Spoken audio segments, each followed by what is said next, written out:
Um, First of all, unusually, I completely agree with the noble Lord Deben in the remarks that he made. He and I are both surprised by that. Not because I'm a business owner, it has to be said, that's never been my shtick, but because I am worried about the unintended consequences of the bill, and I too simply want an opportunity to check, and if I'm wrong, that's fine. But I do think it does. These particular group of amendments are very important because it will give the government a chance to think again, to assess, to reflect. It doesn't have to be a U-turn. It can quite straightforwardly be something that's accepted at this point in the bill that would then mean that those of us who are nervous about the consequences of this bill can either be proved to be right or wrong. I'm particularly concerned with the impact the bill will have on productivity, and so therefore Amendment 311 is very key. I actually am concerned that this bill is not doing what it says on the tin and will have a diametrically negative impact on workers' rights, workers' jobs, and actually workers' wages. So I was interested in the Amendment 312, which simply asks for real wage impact reporting. And of course the big amendment that it would cover all of the things that have been argued so far is Amendment 319, which calls for the impact assessment of the regulatory burden of the Act on businesses.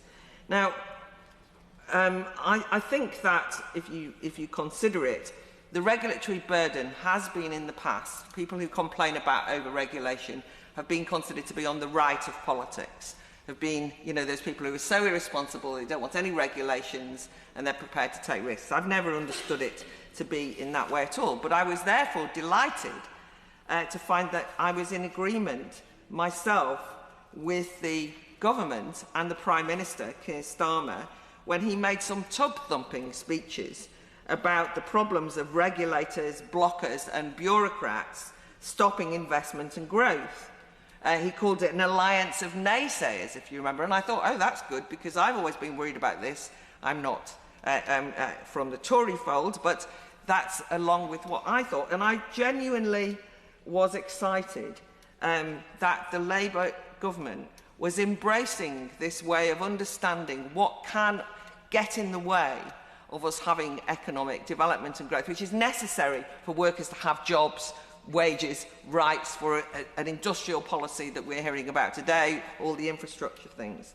I mean, if you remember in last December, the Prime Minister infamously blamed Britain's sluggish growth on, quote, people in Whitehall who were comfortable in the tepid bath of managed decline. And I have felt, when we've been going through this bill, that I was in the tepid bath of managed decline at the heart of Whitehall or Westminster. And I just would therefore like to urge the government representatives here to remember their own Prime Minister's words when deciding whether how they should approach this bill. Now, just not to be partisan, between 2015 and 2023, the Conservative government set itself the target of a £19 billion reduction in business costs through deregulation.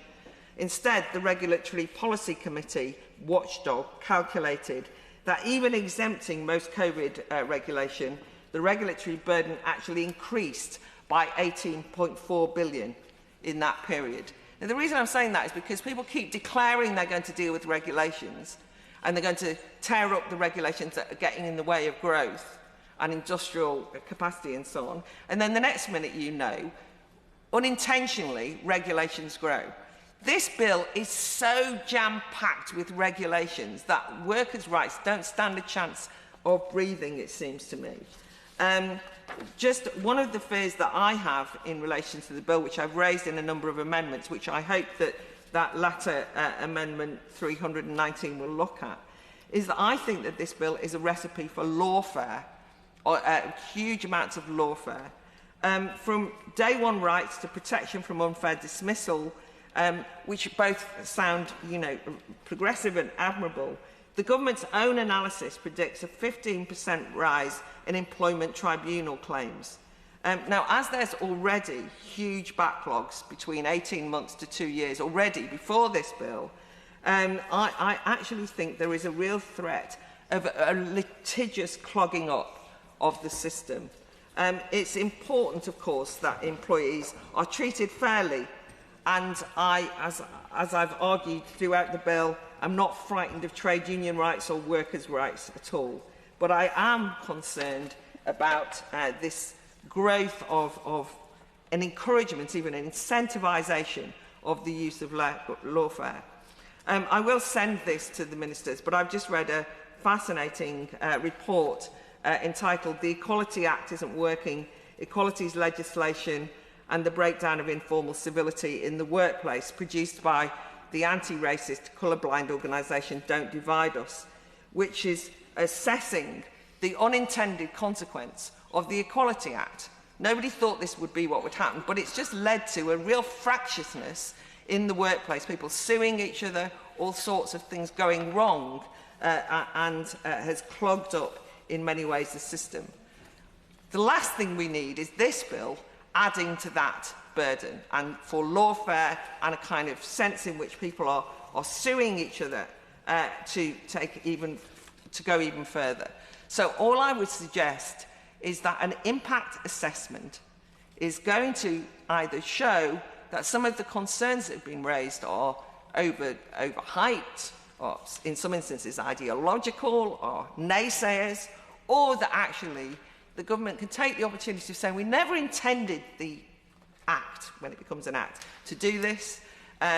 But we've seen that in some areas it needs to be totally tweaked to make sure it's not over-regulatory, that it's not damaging workers' rights, workers' wages and so on, in which case we're prepared to be honest and hold our hands up, because that's the very least that legislators should do when they bring in a law that's so hugely going to change the whole arena of business and workplace. My Lord,